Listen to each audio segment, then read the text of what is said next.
We can do so much more. We have to do more. Our prayer tonight was for those parents lying in bed and trying to figure out, will I be able to sleep again? What do I say to my other children? What happens tomorrow?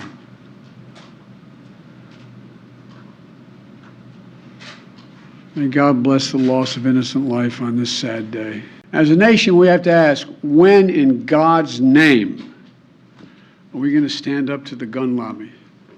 When in God's name we do what we all know in our gut needs to be done? That was President Biden last night in an address to the nation over the horrific shooting at Robb Elementary in Uvalde, Texas. In response, journalist Jordan Cheriton rebuked Biden over his stance on the filibuster, which progressives believe could help to pass stricter gun control laws. He wasn't the only one admonishing lawmakers on Twitter. Some revealed that the NRA financial contributions to politicians who were tweeting out condolences were significant. And journalist David Sirota made this point, quote, hours after a school massacre, the Democratic Party leadership won its campaign to re-elect an NRA acolyte. The tragedy in Texas is just the latest in a string of 27 school shootings this year alone, adds to the more than 200 mass shootings in 2022. According to NPR, it's the first time in decades that firearms are the leading cause of death in children. Our rising panel is here to weigh in. Tim Black is host of The Tim Black Show and Pause with Tim Black, and Amy Tarkanian is a Republican strategist and former chairwoman of the Nevada GOP. Welcome to you both. Good morning. Good morning. Good morning. Tim, we'll start with you. What are your thoughts at this point as we come to grips with this just awful events? Yeah, it's an awful situation. I mean, here we are again. It's like Groundhog's Day all over again. And we got Joe Biden giving us the same old rhetoric. And look, I do not believe that there's anyone out there that doesn't feel moved by the tragedy. But we have to get beyond being moved. And I feel like a broken record saying this. I feel like I'm back in the 90s. Like I'm a special DJ coming in to fill in or something here. I know Idris Elba is a good DJ. We can cut and scratch, but people are tired of hearing that, Johnson, and it's not making us any safer. As you pointed out, 212 mass shootings so far in 2020. We're on record right now. We're on pace right now to do our usual high numbers in the death department with guns. Yeah, Amy, is this a tipping point? I mean, is that too much to hope for when you look at the millions of dollars that are taken by some of the most well-paid Republicans from the NRA, when you look at the power of the gun lobby, the cultural power that exists among conservatives with respect to guns? Is it possible that this event, if any event, was going to finally turn the tide and make it a political liability for Republicans and Democrats not to join together and act on this? Is this it? No, I don't believe so. But I think that this is a good opportunity to talk about the powers of these big major lobbying groups like the NRA. I mean, you can lump in pharmaceutical lobbyists. You can lump in Planned Parenthood. I mean, there are numerous organizations that have immense power, and it's dealing with financial power. It's dealing primarily, and it deals also with a grading system that goes out to all of their members who then also contribute. And, you can say Republicans do receive the most at this point, but Democrats take money as well. And I know that it has slowed down from the donations that have been doled out by the NRA over the past years. But, I'm from Nevada, and former Senator Harry Reid, he had an A with the NRA. And our current Governor Sisolak, who's a Democrat, also has an A with the NRA. So, I think we need to really take a step back and maybe start to focus heavily on what's going on at home, what's going on with our children, what's going on, behind closed doors. Because me and my family, we live in a smaller community, but it is heavy pro Second Amendment. And I guarantee you almost all of my neighbors have weapons, and I feel incredibly safe because they are responsible. Yeah, I mean, Tim, I think the good point there is that there does not seem to be, the polls tend to bear this out, not tremendous political will to do something, and because there isn't enough support, you do have gun-supporting Democrats as well, there isn't tremendous support among the public for really sweeping changes across the country to American gun laws, and thus it doesn't get done. I think I beg to differ, brother. I think there is a consensus. I think the overwhelming majority of Americans do want some type of gun reform. The problem is, what kind of gun reform are we talking about? And I heard Amy earlier saying that this is something that's on both sides. This is really a Republican issue, Amy. I'm sorry. Look, H.R. 8 was passed last year. It's the Bipartisan Background Check Act. It stalled in the Senate. It's in the Senate right now. They won't even bring it to a vote. They overwhelmingly supported it, Republicans and Democrats, in the House. So this would just make it so if you give a gun to a friend as a private owner, that would still have to go through a background check. Now, this would not have prevented probably either one of the shootings yesterday or 10 days ago in Buffalo, New York, but we would be shaving the numbers, and that's what we have to focus on. 8 out of 10 murders in America are committed using guns. So the common denominator is gun, and we need to deal with that, and that's due to corruption in our politics, the money in the system. As with anything else that we want, there is a group of people with a trailer load of cash trying not to make that change happen. Any change you want, there's a lobbyist on the other end.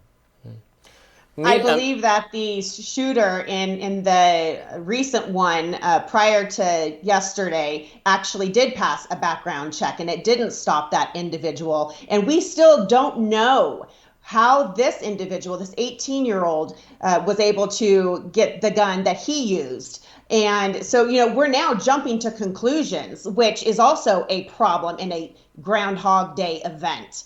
I have unfortunately had to deal with a scenario with a young individual who was in junior high at the time that was being heavily medicated by the wrong medication, and his parents just choose to turn a blind eye, moved him to 4 schools before moving him finally out of the private school system because no one else would take him at that point to a public school. But guess what? So when he stopped posting pictures of guns that his mom and dad had in the home that now they have to put in a safe, and I don't know why they didn't have it in a safe at the time, but then the son then chose to go to dad's bow and arrow and harass people in the neighborhood. Then after that was taken away, he chose to use kitchen knives, and he also cut himself in front of a bunch of neighborhood kids during trick-or-treating. So there's a will, there's a way to do damage, and I think that's where we have to start addressing the problems, is what is going on behind closed doors, and why aren't we addressing it?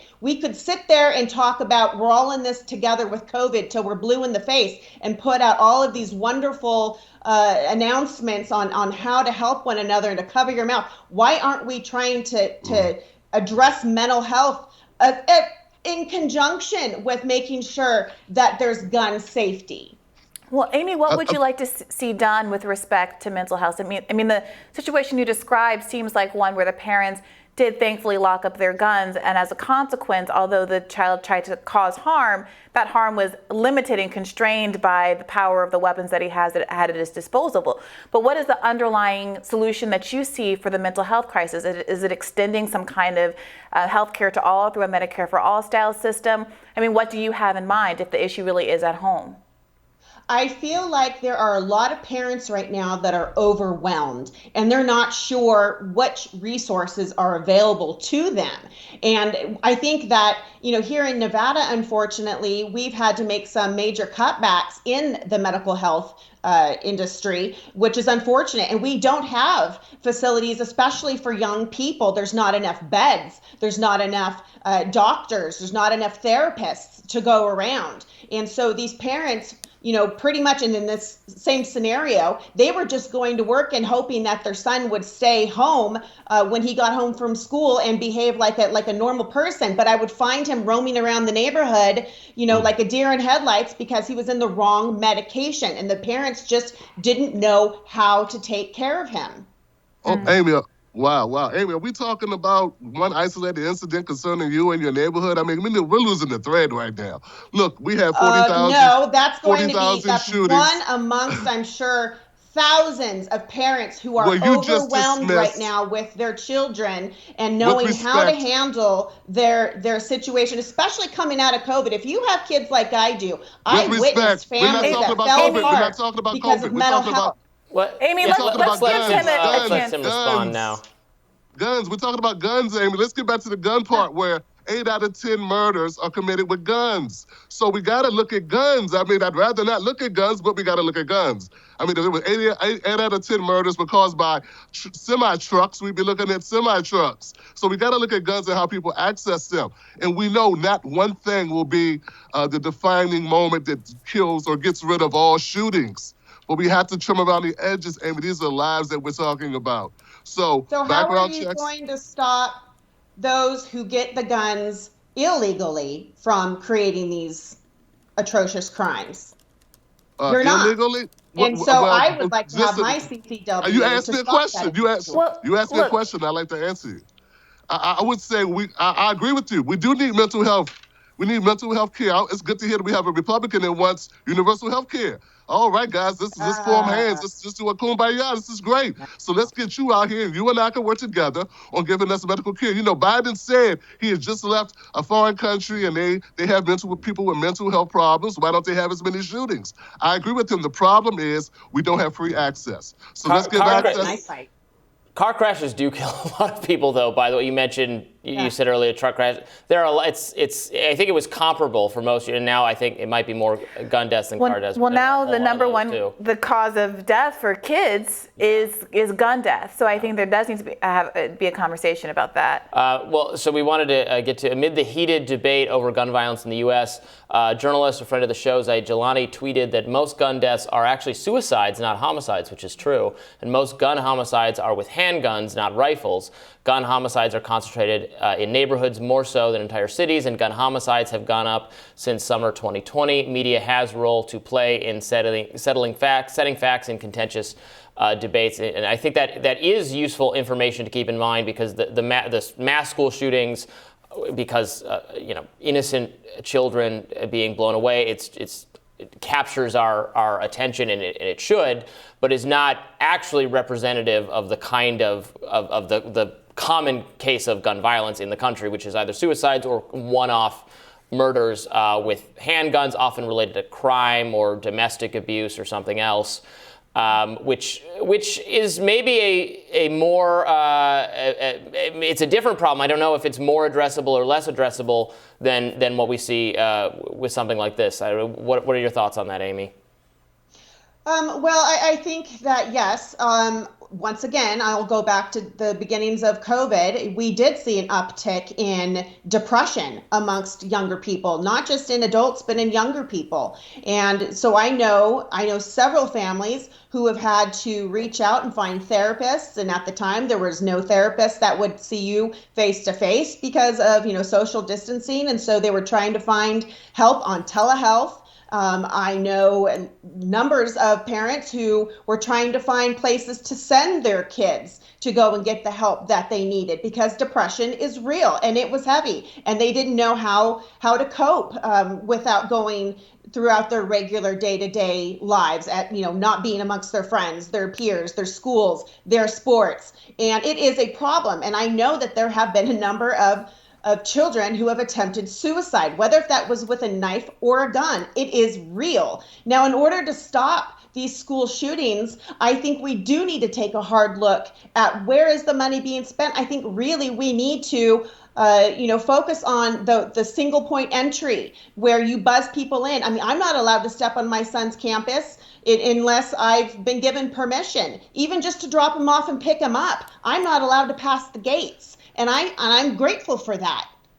Well, Amy, in this case, the gunman crashed his car into the side of the building or some nearby object, and was confronted by law enforcement and forced his way into the school, regardless of all of those interventions being in place. So I'm not sure if that would help. Tim, I want to give you the last word here. Did that school have all of that? I'm not aware that school had that. In 2019 and 2018, before pre-COVID, there were 24 school shootings. So it's not just COVID. It's not, cabin fever kids having or depression that's leading them to this. It's also access to guns. It's also a gun culture. We got to talk about that there are people that feel like they aren't manly, or they're not macho if they don't have a gun. So it's a lot to look at, and I think it's going to take a comprehensive look at all areas in order to bring down those numbers. We're talking about lives. Well, and I agree with that, Tim. I agree with that. Perfect. Good discussion. Thank you so much, Tim, Amy, for joining us. We really appreciate it. Thank you. Thank you. We'll have more Rising right after this.